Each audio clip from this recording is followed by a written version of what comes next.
All right, let's dive right in. Today, we're heading to the famous Oxford Union to unpack a really powerful argument from a very high-stakes debate. The question on the floor was a tough one, to say the least. Is Israel a greater threat to regional stability than Iran? We're going to walk through the case made against that motion, piece by piece. So here's our game plan for breaking this down. First, we'll look at the exact proposition that was on the table. Then, we'll jump into the argument that Israel is actually a partner for stability. From there, we'll contrast its founding ideas with Iran's before digging into 4 specific case studies that were used as evidence. And we'll wrap it all up with the final analysis. Let's get into it.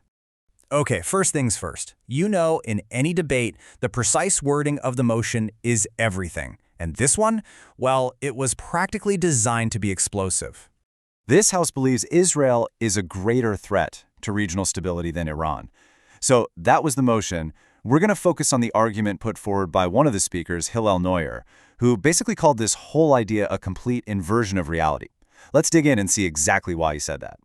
So, the very first pillar of this argument just flips the entire script. The claim is that, far from being a threat, Israel is actually a cornerstone of a new, growing alliance with moderate Arab states, an alliance that's all about creating stability in the region. To back this up, the argument points to a clear historical trend. You've got the peace treaty with Egypt way back in 1979, then the one with Jordan in 1994, and of course, the game-changing Abraham Accords in 2020. The point being made is that this isn't new. It's a decades-long move towards peace and normalization. But it's not just about old treaties on paper. The speech really hammered home the tangible, here-and-now cooperation.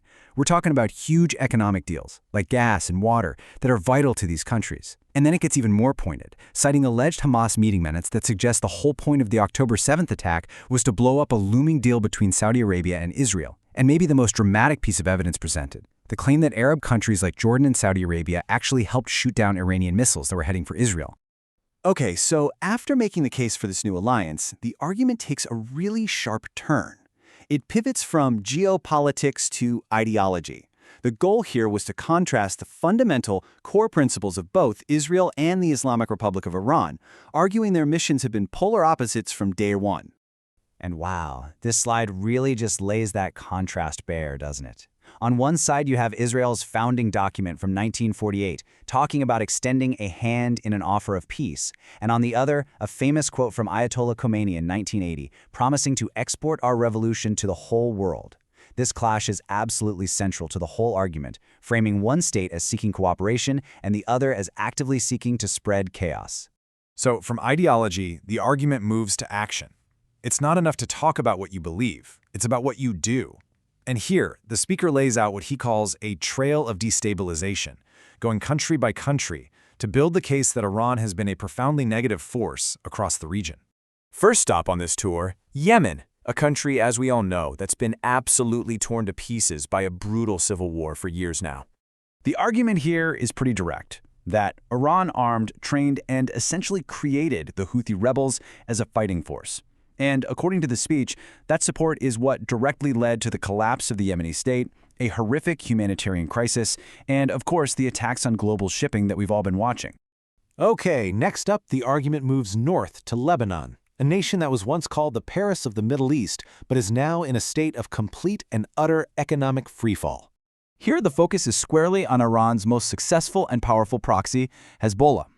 The speech paints a picture of Hezbollah as a state within a state, a force that's built up its own army, stronger than the official Lebanese one, taking control of the country's economic lifelines like ports, and, the argument goes, ultimately plunged the entire nation into financial ruin.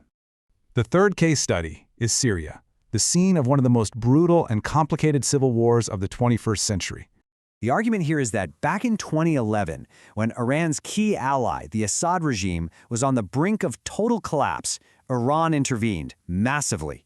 The speech alleges they sent in their own Revolutionary Guard commanders and foreign militias, directing a campaign of atrocities that led to an estimated 500,000 deaths. And the reason?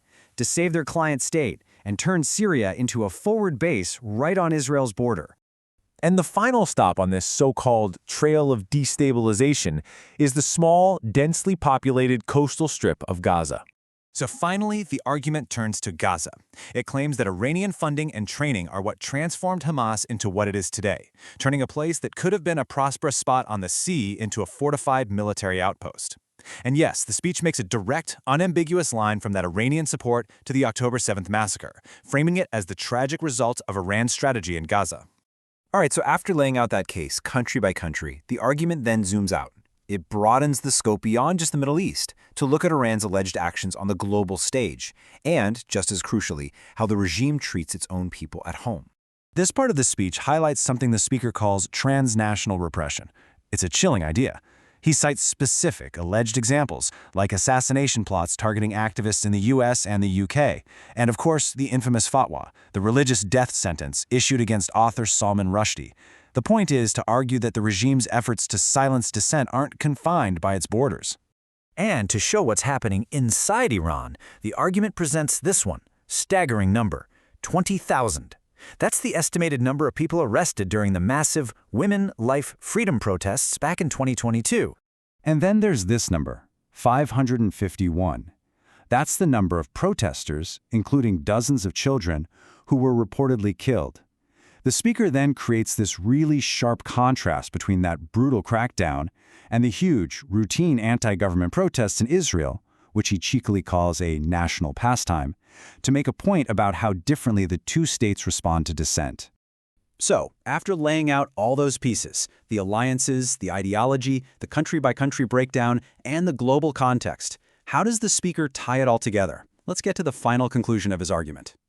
And in the end, it all loops back to that phrase from the very beginning, an inversion of reality. The speaker's closing argument is that to believe the debate's motion, that Israel is the greater threat, you have to ignore all of this evidence. The real picture, according to this argument, is an expansionist Iran acting as an engine of chaos, with Israel and its newfound Arab partners forming a defensive firewall to try and contain it. So, we've just unpacked one side of a very, very contentious debate. This argument, as you can see, paints a clear picture and uses specific evidence to build its case. But, and this is really the most important part, it's still just one perspective. The other side, of course, presented its own facts, its own interpretations. And I think that leaves us with the ultimate challenge, doesn't it? When you've got facts being contested and these powerful narratives clashing, how do we figure out what truly creates stability and what destroys it?